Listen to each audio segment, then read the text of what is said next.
New York City in the 1970s was legendary for its remarkable rise in crime, governmental dysfunction, and general social angst. In the summer of 1975, the police unions released a pamphlet entitled, "Welcome to Fear City," to distribute to visitors at airports, bus terminals, and hotels as a publicity stunt to raise awareness about their pending budget cuts.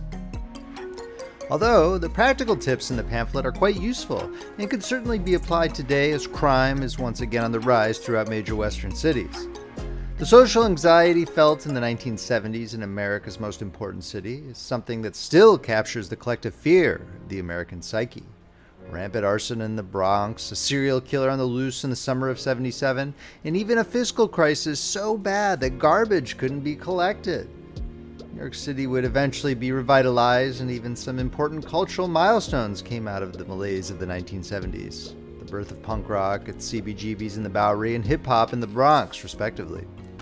I hope you will enjoy this brief snapshot of 1970s New York City. If you're enjoying this reading from Friendly Frog Press, please make sure to subscribe and hit that like button. Welcome to Fear City, a survival guide for visitors to the city of New York by the New York Police Department, 1975. The incidence of crime and violence in New York City is shockingly high and is getting worse every day.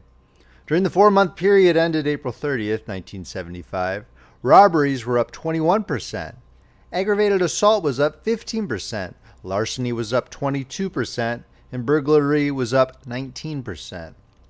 Now, to solve his budget problems, Mayor Beam is going to discharge substantial numbers of firefighters and law enforcement officers of all kinds. By the time you read this, the number of public safety personnel available to protect residents and visitors may already have been still further reduced. Under those circumstances, the best advice we can give you is this: until things change, stay away from New York City if you possibly can. Nevertheless, some New Yorkers do manage to survive and even to keep their property intact. The following guidelines have been prepared by a council of firefighters and law officers to help you enjoy your visit to the city of New York in comfort and safety. Good luck. 1. Stay off the streets after 6 p.m. Even in Midtown Manhattan, muggings and occasional murders are on the increase during the early evening hours. Do not be misled by the late sunsets during the summer season. If you walk in Midtown at about 7:30 p.m., you will observe that the streets are nearly deserted. 2. Do not walk. If you must leave your hotel after 6 p.m., try not to go out alone. Summon a radio taxi by telephone or ask the hotel doorman to call a taxi while you remain in the hotel lobby.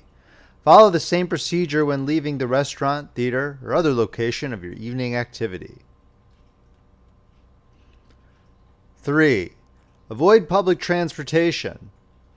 Subway crime is so high that the city recently had to close off the rear half of each train in the evening so that the passengers could huddle together and be better protected. It has been proved that increasing the number of transit police officers will cause a reduction in subway crime, but the announced decreases in transit patrol will have the opposite effect. Accordingly, you should never ride the subway for any reason whatsoever. In Midtown Manhattan, you may, at only slight risk, ride the buses during daylight hours only. 4. Remain in Manhattan. Police and fire protection in other areas of the city is grossly inadequate and will become more inadequate. In the South Bronx, which is known to police officers as, quote-unquote, Fort Apache, arson has become an uncontrollable problem. If you remain in midtown areas and restrict your travel to daylight hours, emergency service personnel are best able to provide adequate supervision and protection. 5. Protect your property. Theft has become so great a problem that the city is urging everyone to engrave identifying numbers on all property, and the police department has purchased special engraving pens which are made available to the public. If you walk on Madison Avenue or in other major midtown locations during business hours, you will observe that many merchants keep their doors locked and will admit customers only after careful inspection. After hours, they protect their premises with special heavy safety gates. Accordingly, you should observe the following precautions. Number 6, safeguard your handbag. If you carry a handbag or similar personal luggage, try to hold it firmly with both hands whenever you are in public. Never let it out of your hands. Above all, never let it out of your sight. Places that seem most secure, such as restaurants or cocktail lounges, are often the most dangerous. Even a moment's inattention can result in a serious loss. Number 7, conceal property in automobiles. If a package is visible on the seat or floor of your automobile, even though the vehicle is locked, there's an excellent chance that your property will be gone when you return. Accordingly, all property should be locked in the trunk or the glove compartment. Do not park your car and then transfer property into the trunk. You will probably be observed. All property should be secured before you arrive at your parking place. Remember also to keep all doors locked and all windows closed when you are in the vehicle. Remember that auto thefts have increased this year. Number 8, do not leave valuables in your hotel room. Do not deposit them in the hotel vaults. Hotel robberies have become virtually uncontrollable, and there have been some spectacular recent cases in which thieves have broken into hotel vaults. At present, bank vaults appear to be the only depositories that offer an acceptable degree of security for personal property. Number 9, be aware of fire hazards. The fire department is severely undermanned at present, and further reductions are in prospect. Accordingly, you may have to evacuate quarters without assistance if fire should occur from either natural or malicious causes.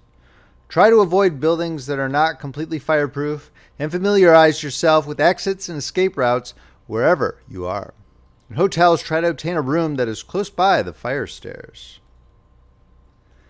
These guidelines have been prepared and distributed as a public service by the Council for Public Safety, room 516, 299 Broadway, New York, 1007.